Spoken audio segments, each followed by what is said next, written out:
نعرے رسالت، ذکر شہنشاہ بغداد، مسلک اعلی حضرت، جانشین حضور فاضل ملت حضور سیدی آصف میاں صاحب قبلہ، نعرے تکبیر، نعرے رسالت۔ ایک مطلع دو شعر بڑھائے رب میرا رتبہ ہمارے سید آصف کا، ذرا بولیں سبحان اللہ۔ قسم خدا کی اس 25 سالہ زندگی میں نے بہت کچھ دیکھا ہے، بہت کچھ دیکھا ہے، لیکن اتنا بااخلاق پیر میں نے نہیں دیکھا ہے۔ اللہ حضرت کو عمر خضری بخت سکندری عطا فرمائے۔ ذرا محبت سے بولیں سبحان اللہ۔ بڑھائے رب میرا رتبہ ہمارے سید آصف کا، کہ ہو ہر ایک طرف شہرا ہمارے سید آصف کا۔ اور یہ آل رسول ہے، کمر بھی دنگ رہ جائے اگر وہ دیکھ لے آ کر، چمکتا چاند سا چہرہ ہمارے سید آصف کا۔ کمر بھی دنگ رہ جائے اگر وہ دیکھ لے آ کر، چمکتا چاند سا چہرہ ہمارے سید آصف کا۔ مچل کر عشق میں کہنے لگے عبد المبی صاحب، چلو سب چوم لے طلبہ ہمارے سید آصف کا، چلو سب چوم لے طلبہ ہمارے سید آصف کا۔ دعائیں ہم اور آپ اپنے دامن میں سمیٹ کر کے انشاءاللہ الرحمن اپنے گھر تک جائیں۔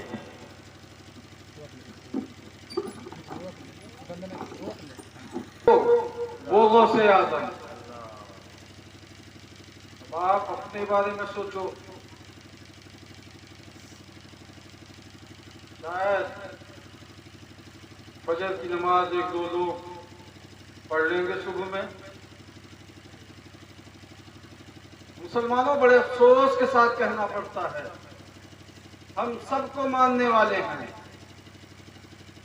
ہم اللہ کے تمام نبیوں اور رسولوں کے ماننے والے ہیں، ہم تمام نبیوں کے صحابہ کے ماننے والے ہیں، ہم اللہ کے تمام ولیوں کے ماننے والے ہیں، لیکن اس کے باوجود نمازوں سے ہمارا کوئی رشتہ نہیں ہے۔ نماز ساری عبادتوں میں سب سے اہم عبادت ہے۔ قرآن اٹھا کر کے دیکھو، جگہ جگہ نماز کے بارے میں تلقین کیا گیا ہے۔